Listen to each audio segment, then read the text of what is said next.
오늘은 죄인을 부르러 오신 주님, 이런 제목으로 여러분과 은혜를 나누고자 합니다.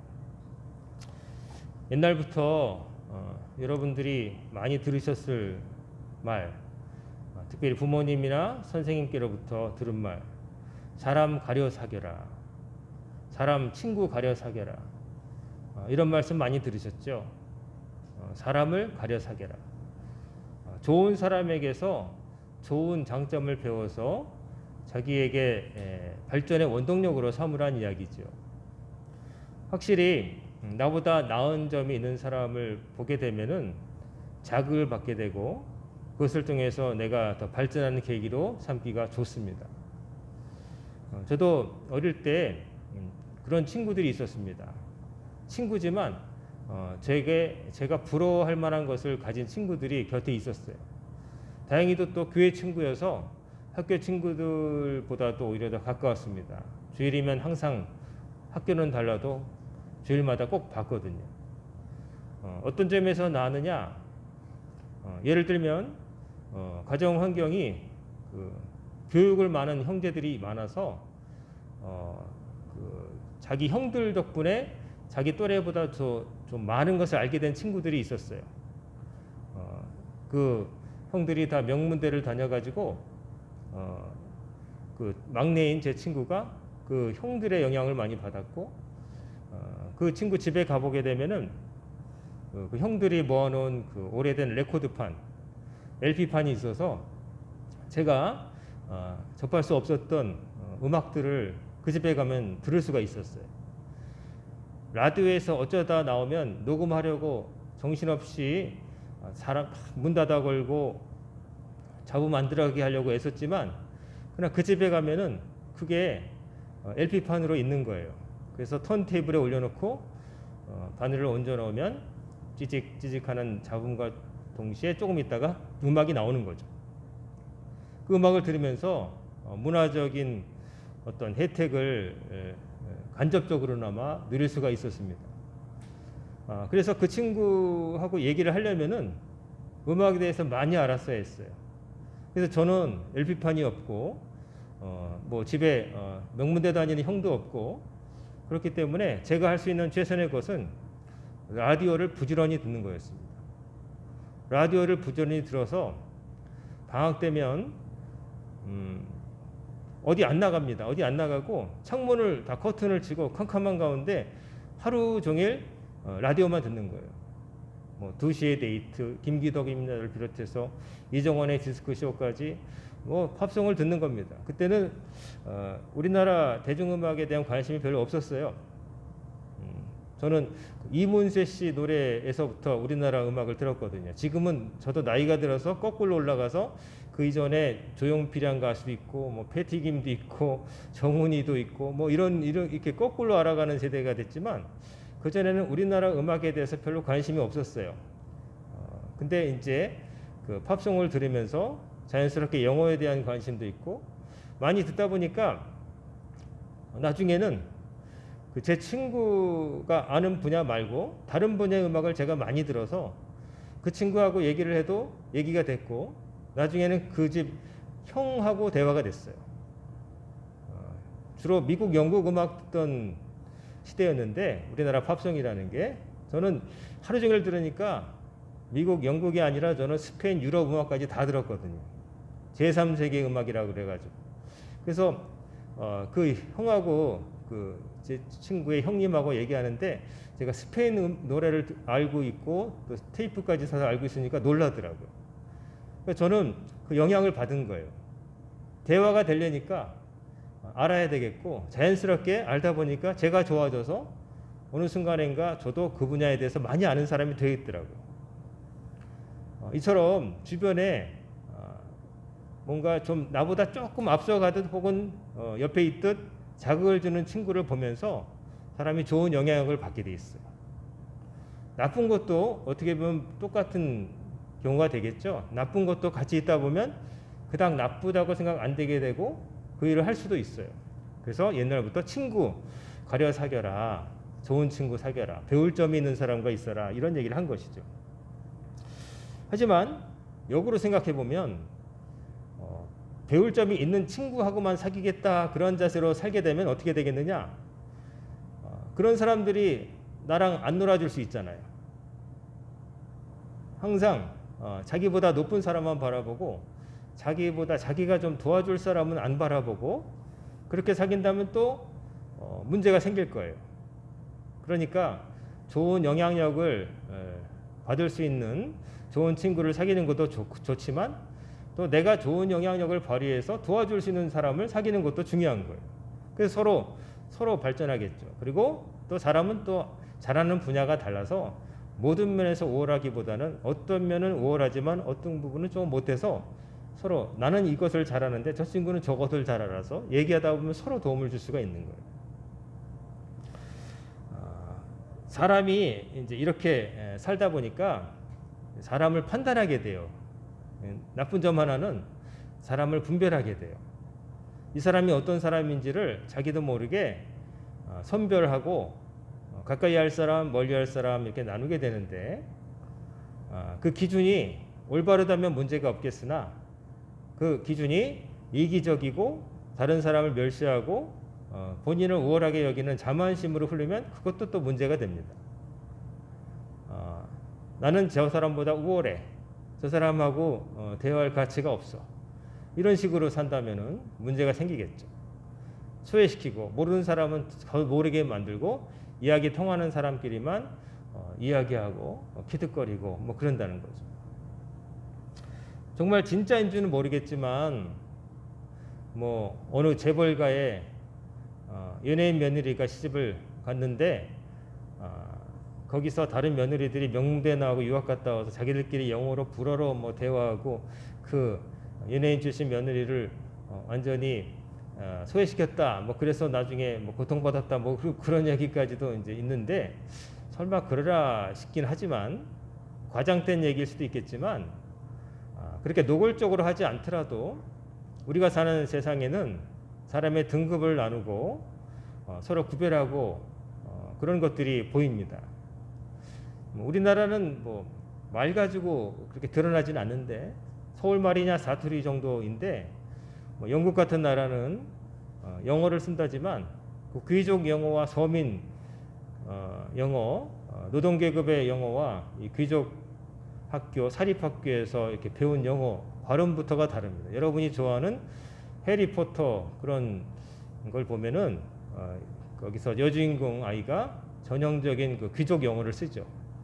왕실에서 쓰고 귀족들이 쓰는 영어, 우리가 들을 때 좀 과장되고 어떻게 되면 멋있어 보이고 그런 영어를 쓰죠.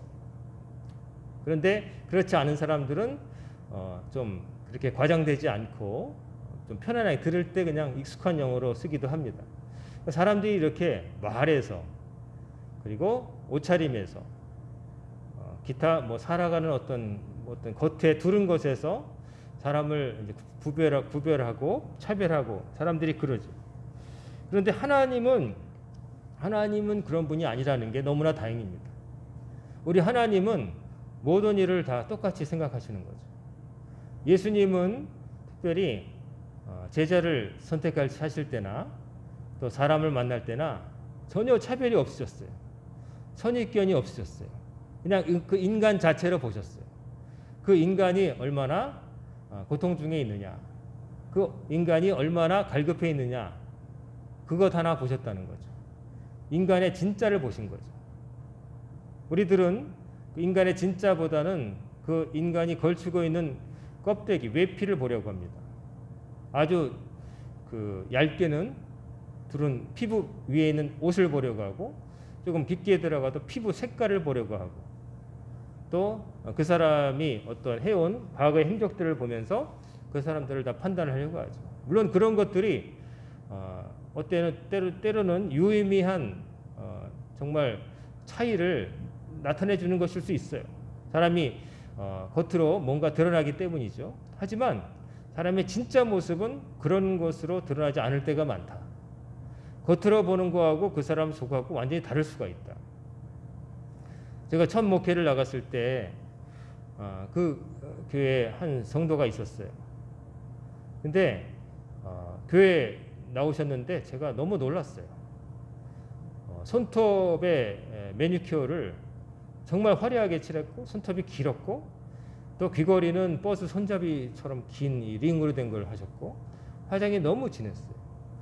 옷도 너무 타이트한 옷을 입으셨어요. 그래서 와, 교회 나오신 것이 신기하다. 지금 이 자리에 안 계실 것 같은 분이라고 생각을 홀로 했던 거죠.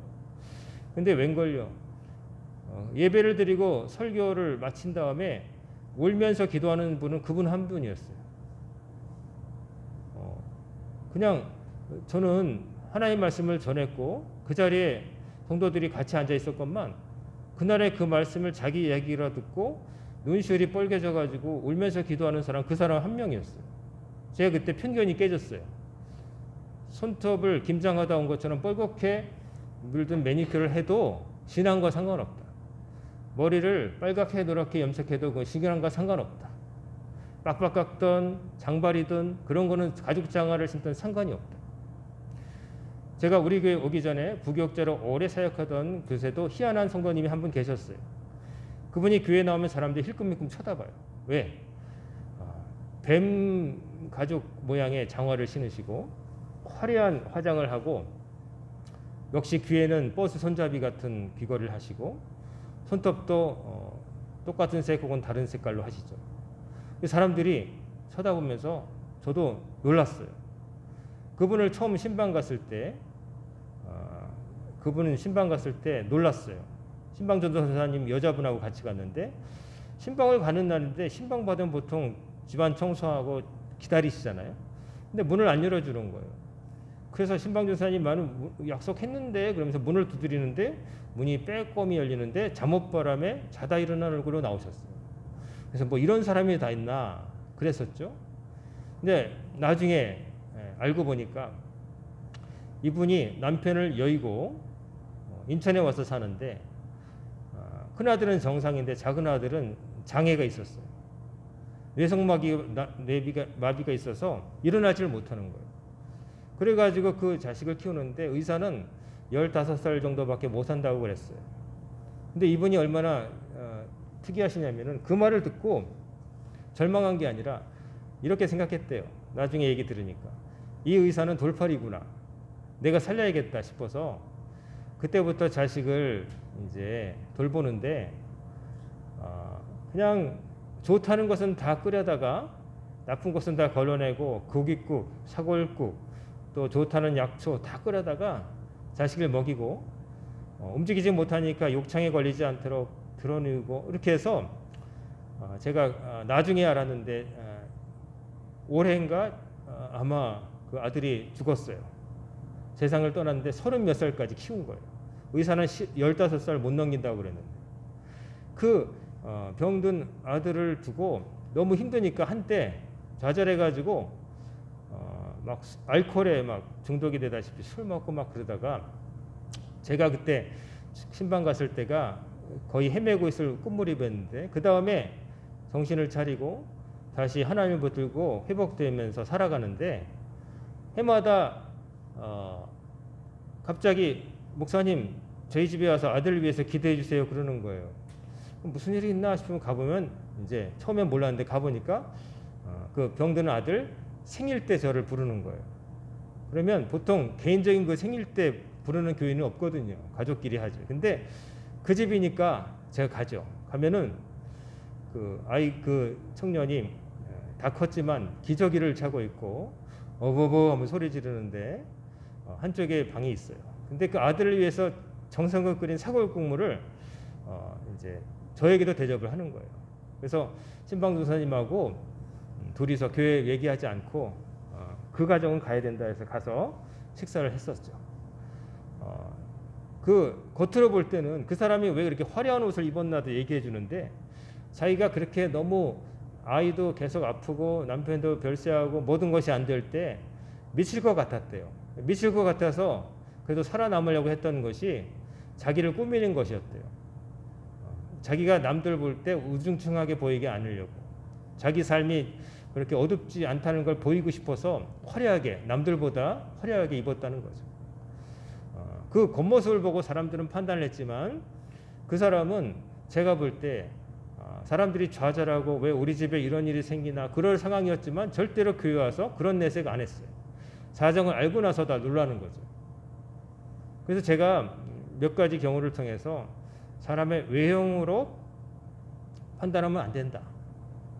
겉모습으로 판단할 수 없다. 사람은 정말 알 수가 없다.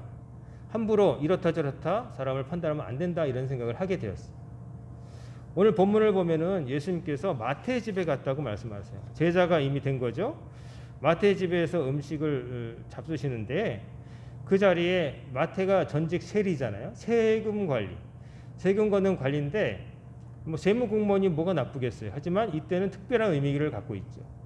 바로 로마 제국의 하수인 동족들로부터 세금을 걷어서 위에 상납하는데 그냥 상납하는 것도 기분 나쁘지만 악덕 세리들은 자기가 중간에 상납할 거하고 자기가 취할 것까지 해서 더 많은 세금을 걷었다는 거죠. 그래서 세리하면은 동족들끼리 시집 저 세리 집하고 사돈 맺지 말아라 그랬던 시절인 거죠. 그래서 세리라고 하면 경제적으로는 유복했지만 동족들로부터는 인간 취급을 못 받았던 사람이에요. 근데 예수님은 세관 하나 뺏어 앉아있던 마태를 보고 너 나 따라 하고 부르셨다는 거예요. 그리고 이 마태는 또 모든 것을 내려두고 주님을 따랐다는 거죠. 신기한 거죠. 멸시 받지만 돈은 많은 거예요. 어디 가서 구걸 안 해도 되고 뭐 동족들이 욕을 하든 말든 나는 많은 걸 누릴 수 있고 뭐 그래 봐라 나는 그래도 잘 산다 그렇게 살 수도 있지만 이 세리 마태가 예수님이 부르셨을 때 정말 주저없이 냉큼 나섰다는 거. 이 사람이 갑자기 그날 발작을 일으켜서 따라간 게 아니라 그 마음속에 갈급함이 있었던 거죠. 내가 배고프지 않고 동족들에게 멸시를 받지만 그러나 배고프지 않고 살아가는데 삶의 기쁨이 없는 거죠. 행복한 사는 의미를 못 느끼고 있었던 거죠. 그런 사람이었기 때문에 예수님이 부르실 때 그 말씀에 응답을 한 거예요. 그래서 주님을 대구로 모셨죠. 그래서 세리로 살았으니까 친구들도 세리였을 거 아니에요?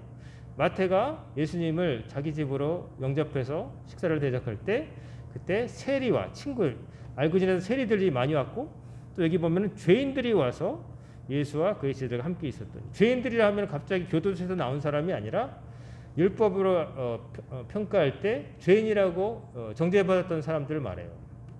거기에는 정말 못되게 살아가지고 죄인 소리 들은 사람도 있겠지만 우리가 생각하기에 큰 병을 든 사람도 죄인이라고 생각했어요. 이 당시에는. 왜냐하면 어떤 병을 앓으면 무슨 죄를 지었기 때문에 벌을 받아서 저런 병에 걸렸다 이런 생각을 하던 때거든요. 우리가 알다시피 병은요 누구나 걸릴 수 있는 거예요. 착하게 살았다고 안 걸리는 것도 아니고 악하게 살았다고 걸리는 것도 아니에요. 병은 사고와도 같이 그 병이 걸릴 유전적인 소인과 환경이 조성되면 누구에게나 생길 수 있는 거예요. 마치 자동차 사고처럼 그 길에 얼음이 하필이면 있어서 타이어가 게다가 그날따라 이게 좀 마모된 걸 타가지고 그럴 수 있는 거예요. 여러 가지 요인들이 해서 생길 수 있는 거예요. 근데 그 당시 사람들은 누가 장애인으로 태어났다. 장애인으로 태어난 것도 가슴 아프고 그런데도 사람들은 누구 조상의 죄인가? 몇 대째 누가 하나님 앞에 죄를 지어서 저 팔다리를 못 쓴 사람으로 태어났는가? 누가 앞을 못 보는 거? 이런 생각하고 있었단 말이에요. 우리가 생각하면 참 야만의 시대죠. 장애인들을 죄인 취급하니까 돌봐줘야 될 사람으로 생각 안 하고 돌봐줘야 될 사람을 생각 안 하고 죄인이라고 생각했으니까 안 그래도 힘든데 장애인을 바라보는 눈이 그런데 죄인 소리까지 들으니까 이런 사람들이 마태 집에 몰려들어서 식사를 하게 된 거예요. 그랬더니 그것을 못마땅하게 본 사람들이 있었다는 거죠. 11절에 보면 바리새인들이 보고 이 바리새인들이라는 사람들은 누구보다도 하나님의 율법을 잘 지키면서 살아가는 본이 되는 사람들, 동네에서 어깨 펴고 다니는 사람들이 아유, 선생님 오셨습니까? 라고 모시던 사람들이에요. 그래서 자기들이 우리 예수님 비유처럼 바리새인이 이제 기도한 것을 보면은 제가 일에 2번 금식하고 뭐 율법을 잘 지키고 퇴색하지 않고 간음하지 않고 저 세리처럼 안 살게 하심을 감사합니다. 이렇게 기도했다는 거죠.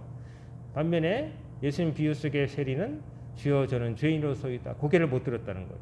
바리새인은 하나님 앞에서 고개 뻣뻣이 들고 하나님, 제가 하나님께 사랑받는 사람으로 살게 하심을 감사합니다 이랬다면 세리는 하나님, 거기도 못 듣겠습니다. 저는 죄인입니다. 저를 불쌍히 여기소서. 이렇게 예수님이 비유 속에서 말씀하셨던 것처럼 이 바리새인은 그냥 목이 뻣뻣하고 자기가 최고인 줄 아는 사람이었던 거예요.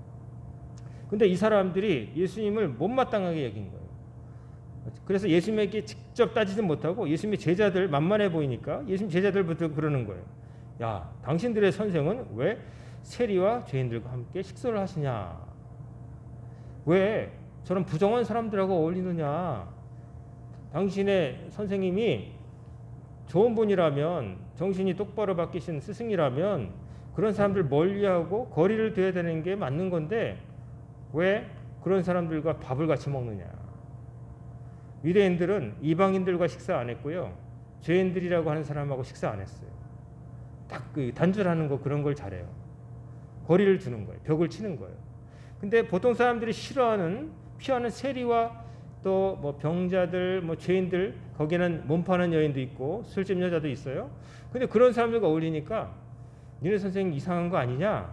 예수님 걸고 넘어지는 거예요. 예수님이 그걸 다 들으셨어요. 예수님 귀가 밝으셨나 봐요. 제자들에게 그러는데 다 알고 계세요. 그러더니 뭐라고 하시냐면, 예수께서 들으시고 이르시되 12절에 건강한 자에게는 의사가 쓸데없고 병든 자에게라 쓸데있느니라. 의사 얘기를 하세요. 갑자기.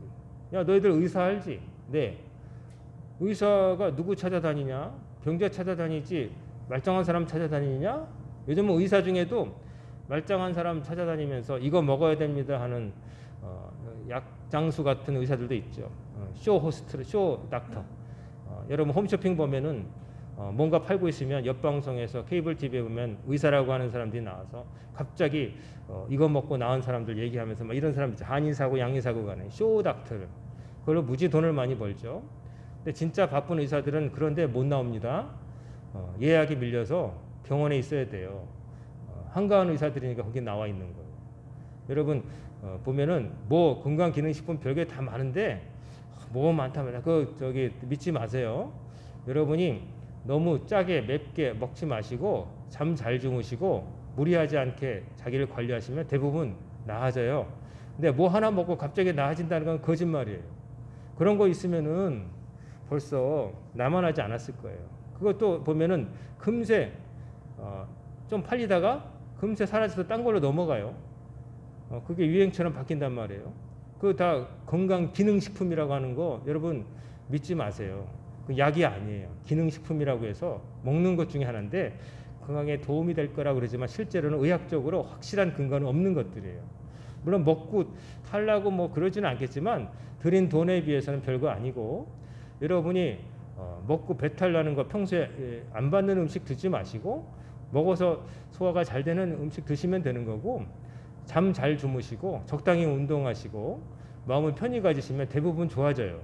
근데 그런 것들 중에 하나가 이제 무너지니까 무리하게 되고 신경 쓰게 되고 건강에는 안 좋은데 자꾸 술이나 담배나 또 자기의 건강을 과신해서 무리하게 뭐 운동하고 뭐 그러니까 관절이 상하고 혹은 예기치 않은 부상 때문에 그럴 수도 있지만, 그런 것들보다 그런 것들은 다 거짓이에요. 의사는 아픈 사람 곁에 있어야 의사인 거예요. 예수님이 말씀하시는 거예요. 야, 의사가 병자에게 필요하잖아. 건강한 사람에게는 필요가 없어. 마찬가지로 아픈 사람들, 이 너희들이 죄인이라고 생각하는 사람들, 너희들이 부족하다고 생각하는 사람들, 그 사람들 때문에 내가 왔다. 내가 죄인을 위해서 왔다. 호세아서 6장 6절의 말씀, 내가 긍휼을 원하지 제사를 원하는 게 아니다 하신 말씀을 좀 새겨들어서 다시 좀 기본부터 공부하고 와라, 이렇게 말씀하셔서 바리새인들의 코를 납작하게 하셨다는 거죠. 진짜 의사는 병자를 위해서 있다는 거죠. 아픈 사람을 위해서. 아픈 사람이 있기 때문에 의사가 있는 거예요. 예수님의 이 말씀은 바리새인들이 죄인 취급했던 사람들, 가까이서는 안 될 사람들이라고 생각하는 사람들, 하나님의 사랑에서 벗어나 있다고 생각하는 사람들, 그 사람 곁에 예수님이 계신 것을 두고 비판하니까 예수님이 그런 사람들 내가 건지려고 온 거 아니야? 메시아가, 너희들은 구세주가 뭐하는 존재라고 생각을 하는 거야. 말 그대로 세상을 구원하는 건데 세상이 위태하니까 구세주가 필요한 거지, 세상이 안전한데 구세주가 뭐하러 오겠냐. 상식적으로 좀 생각해봐라. 이 말씀을 하시는 거죠. 자, 이 바리새인들은 마태와 같은 세리 그리고 죄인이라고 여겨졌던 장애인들 그리고 좋지 못한 직업군에 있었던 사람들 그런 사람들을 멸시했지만은 예수님은 긍휼하게 보신 거예요. 하나님이 보신 대로 긍휼하게 불쌍하게 보신 거예요. 내가 건져줘야 될 사람, 내가 만나서 얘기하고 도와줄 사람이라고 생각을 하신 거죠. 그리고 더 나아가서 이 바리새인은 죄인의 범주에서 자기를 빼놓고 있잖아요. 자기는 병자 아니라는 거예요. 하지만 예수님 말씀은 뭐냐면 인간은 다 병자다라는 거죠. 인간은 다 부족하고 다 모자란 구석이 있고 주님을 만나기 전까지는 다 죄인이라는 거예요. 다 육신의 정욕에 따라 살아간다는 거예요. 고매한 척 하더라도 다 구린 구석이 있다는 거예요. 행복한 것 같아도 주님 만나지 않고서는 그 마음의 공허함이 채워지지 않는다는 거예요. 마태를 보세요. 명예는 비록 없었어요. 하지만 돈은 있었어요. 하지만 동족들로부터 멸시받고 살던 사람이에요. 돈은 많았지만 채워지지 않는 것이 있었다는 거예요. 오늘날 많은 사람들이 돈 합니다. 정말 돈. 가장 많이 쓰는 단어 돈. 무슨 얘기를 해도 돈. 직업을 해도 얼마 벌어. 뭘 구해도 그 돈 버는 학과냐? 대학을 가도 돈 버는 학과냐? 뭐 직업을 해도 그 동네 가면은 돈 벌 수 있어? 거기다 장사를 하면 돈 벌 수 있어? 그 물건 만들면 돈 벌 수 있어? 돈. 정말 돌 정도로 돈 얘기를 많이 합니다. 돈이 그렇게 이 세상을 지배하는 거죠. 사람이 만든 건데 사람이 그 돈의 지배를 받는 거예요. 참 신기하죠? 돈이 사람을 만든 게 아닌데 지금은 돈이 사람을 만든 것 같은 세상에서 살아요. 그래서 내가 얼마 버는지가 중요하고 내가 얼마 버는 것처럼 보이는지도 중요해요. 그래서 집은 서민으로 사는데 차만이라도 좀 외제차 끌고 싶은 욕망에서 그걸 뭐 욕할 수도 있지만 어떻게 보면 또 그래도 집을 나와서 도로를 다닐 때만이라도 밖에 나올 때만이라도 좀 잘 사는 것처럼 보이고 싶은 그런 마음 이해도 해요. 멸시받고 싶지 않고 대접받고 싶으니까. 실제로 제가 서울에 있는 큰 어떤 교회를 옛날에 방문을 했는데 지금도 타고 다니는 제 그 전에 있던 교회에서 저에게 주신 승합차를 타고 그 교회를 갔더니 입구에서 그 교회는 입구 교회가 크니까 그 주차 관리를 외부 용역업체에 주는가 봐요. 그러니까 거기서 일하시는 분들이 뭐 목사님인지 누군지 관심이 없어요. 그냥 방문객이에요. 근데 뭘 판단하냐면 타고 온 차를 보고 승합차면 저쪽 가서 대세요 이렇게 얘기하고 세단이 내려오면 내리시죠 그러는 거예요. 그걸 보고 제가 그 교회 갈 일이 있어도 안 가려고 그럽니다. 기분이 별로 안 좋아서. 그냥 그 교회가 그런 게 아니라 고용한 그분이 그러겠죠. 그분도 따지고 보면 그곳에서 자기가 살아남는 길이 그거라고 생각했는지도 모르겠지만 어쨌든 기분이 상당히 안 좋습니다. 타고 온 그러니까 사람들이 자꾸 그러려고 하는 거겠죠. 하지만 그런 것들이 무슨 의미가 있느냐 하는 거죠. 그 차에 탄 내가 어떤 사람인지가 중요하지. 어떤 차를 타든 어디 집에 살든 내 자식이 뭘 잘 되든 제일 중요한 건 납니다. 내가 어떤 사람인가. 하나님 앞에서 특별히 어떤 사람인가. 사람들은 자꾸 뭐가 자기가 갖고 있는 뭔가를 자랑하고 싶어요. 내가 차고 있는 시계, 내가 타고 다니는 차, 내가 기른 자식, 내가 뭐 운영하는 사업, 뭐 이런 것들을 자랑해요. 자기 자신이 어떠한가 보다 자기에게 어떤 부속으로 달려 있는데 결국에는 자기 것이 될 수 없는 별개의 것 가지고 그거에 막 이제 현혹되는 거죠. 하지만 내 건강이 중요한 것처럼 내가 하나님 앞에 어떤 사람인지가 제일 중요한 거예요. 내가 무너지면 다른 것들은 다 의미 없어져요. 내가 서 있어야 다른 것도 의미 있는 거예요. 다른 것들을 붙잡아 줄 수 있는 거예요. 내가 죄인인데 하나님 보실 때 모자라고 하나님 아니시면 답이 없는 인생인데 그것을 모르고 괜찮다고 생각하는 것도 착각이고 내 곁에 내가 이게 있으니까 괜찮다고 생각하는 건 정말 착각인 거예요. 그거 얼마나 가겠어요? 젊음? 얼마나 빨리 지나갑니까? 우리 노 권사님들. 여러분들은 처음부터 노인으로 태어나지 않으셨잖아요. 여러분들도 들판을 막 하루 종일 달려도 괜찮은 소년 시대가 있었잖아요. 청년 다 있었고 살아보셨잖아요. 우리 젊은 우리 학생들 지금은 자고 일어나면은 거뜬하고 계단 두세 개를 뛰어다니고 그러지만 그것도 지나갑니다. 반드시 지나가게 돼 있어요. 여러분이 불쌍하게 보는 할아버지 할머니들처럼 여러분도 될 거예요. 누구나 똑같아요. 그거 벗어날 수 없어요. 인생을 남들이 겪는 거 다 똑같이 겪어요. 나이가 들면 안경이 필요해지고 더 나아가서 지팡이가 필요해지고 점점 더 어떤 바깥의 것을 의존하게 되고 난간을 의지하게 되고 똑같은 거예요. 젊을 때 그 대단했던 운동선수들 보세요. 젊을 때는 막 대단하죠. 하지만 나이가 들면 그들도 결국 노인이고 보면 오히려 젊을 때 몸이 튼튼했던 사람들이 몸을 많이 써서 평범했던 사람보다 더 노후에 힘들어지는 것을 보게 돼요. 씨름 선수였던 사람 어떤 사람을 봤는데 나이가 들어가지고 지팡이 없이는 잘 걷지도 못하는 것을 보면서 사람은 다 거기서 거긴 거예요. 주님 만나지 않으면 주님을 만나서 자기 삶을 제대로 깨닫지 못하면은 착각 속에서 살다가 나중에 시간 다 지나간 다음에 내가 뭘 위해서 여기까지 왔지 이렇게 생각하게 되는 거예요. 주님은 죄인을 부르러 오셨다고 얘기하셨어요. 그 죄인은 특정한 부류의 사람이 아니라 모든 인간을 말하는 거예요. 모든 인간은 죄인이에요. 죄인이라고 하는 것은 어떻게 보면 병에 걸렸다고 말할 수 있어요. 병은 걸리고 싶어서 걸리는 게 아니잖아요. 죄도 범하고 싶어서 범하는 사람도 있겠지만 대부분 범하게 되어버린 거예요. 나도 그러고 싶지 않은데 나는 옳지 않다는 아는데 그렇게 하게 되는 거예요. 나도 그 옳지 않다고 누구한테 꺼낼 수 없는데 혼자 있을 땐 그렇게 하게 되고 어떤 흐름에 의해서 안 그러고 싶다고 얘기하지만 그러게 되는 거예요. 그 속에서 구원받을 길은 하나님밖에 없다는 거예요. 예수님의 가르침, 예수님께서 걸어가신 그 길밖에 없다는 거예요. 그래서 예수님이 그들을 구원하시려고 모든 일을 구원하려고 오셨는데 왜 하필이면 그러면 세리나 죄인이라 하는 사람들이 예수님 곁에 많이 몰려들었을까?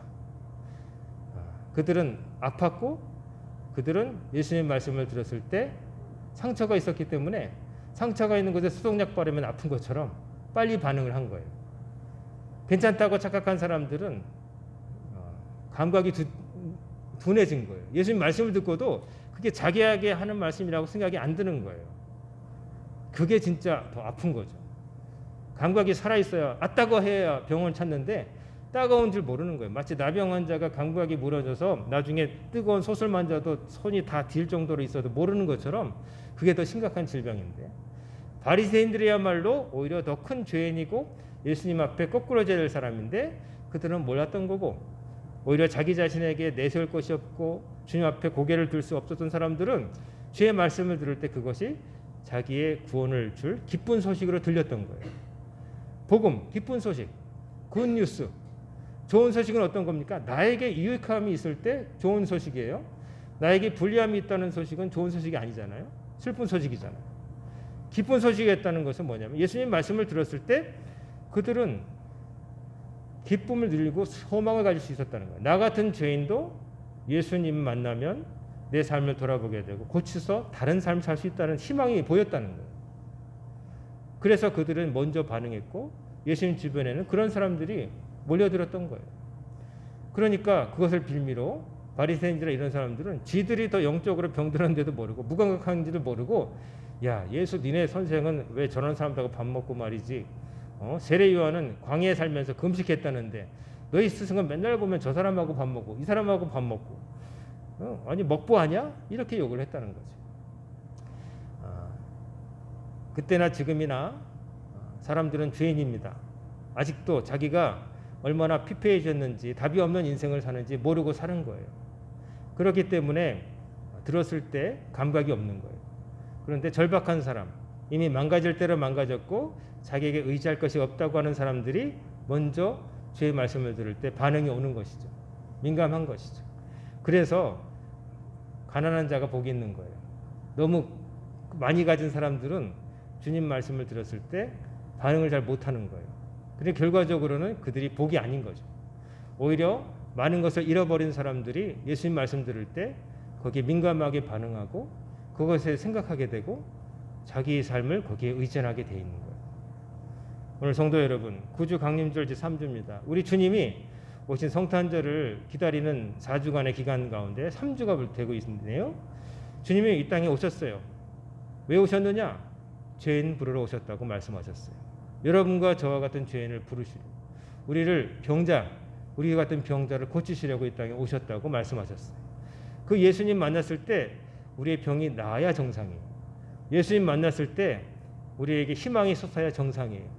제 말씀이 여러분 귀에 기쁜 소식이 되어야 여러분이 제대로 들은 것이에요. 어떤 사람은 예수님 말씀을 듣고 돌아섰어요. 예수님 말씀대로 살면 어떻게 살아? 인생에 낙이 뭐가 있어? 십자가 지고 따라오라고 하는데 십자가 지고 그렇게 살다 보면은 뭐가 있어? 인생 훅 지나가는데 젊을 때 놀아야지. 조금이라도 벌어야지. 그거 피 같은 돈을 왜 헌금으로 내고 11조로 내고 다른 교회 보내고 어린 사람 도와 쟁여놨다가 나중에 내 장래에 꽃이라도 더 있어야지. 뭐 이런 생각 하겠죠. 하지만 하나님을 믿는 사람, 하나님을 알게 된 사람, 인생의 유한함을 깨닫고 그 너머를 보고자 하는 사람, 이 땅에서 자기에게 예수님 밖에는 희망이 없음을 깨닫고 새로운 길을 떠난 결심한 사람들은 결코 세상으로 돌아갈 수가 없습니다. 여러분과 저는 길을 떠났습니다. 예수님 뒤를 쫓아가겠다고 결단하고 길을 출발했습니다. 바라옵기는 그 마음 변치 마시고 여러분과 저를 위해서 죄인 구하려고 이 땅에 오신 예수님, 그 예수님을 보내신 하나님의 사랑을 기억하시면서 감사한 마음으로 기뻐하며 찬송하면서 십자가 지고 우리 구하기 위해서 오셨던 예수님 뒤를 끝까지 쫓아가는 그 경주를 완주하시는 여러분과 제가 되기를 주의 이름으로 축원합니다. 아멘. 기도하겠습니다. 사랑과 은혜가 충만하신 아버지 하나님, 오늘도 예수님이 죄인을 부르러 오셨다는 그 말씀 저희들에게 주심을 감사합니다. 저희들이 바로 죄인이기 때문에 그 말씀이 너무나 은혜롭고 기쁜 소식이 됨을 저희들 깨닫고 절대로 주님 곁을 벗어나지 아니하며 예수님 제자로서 저마다의 십자가를 지고 주님 기뻐하신 일을 위해서 온 삶을 바치며 살아갈 수 있도록 도와주옵소서. 아버지, 저희들이 정말로 중요한 것이 무엇인지 분별하며 살기를 원합니다. 저희들의 껍데기가 아니고 저희들의 중심이 주님 앞에서 바른가를 늘 살피게 하시고 언제나 주의 말씀으로 다듬으며 주님을 닮아가며 거룩해지며 살아가는 강연의 권속들 되게 하여 주시옵소서. 오늘부터 시작된 한 주간도 주님께 맡깁니다. 가장 선한 길을 택하게 하시고 저희들이 예수님 제자답게 말하고 행동하고 처신하며 선택하며 살아갈 수 있도록 이끌어 주시옵소서. 예수님의 이름으로 간절히 기도드리옵나이다. 아멘.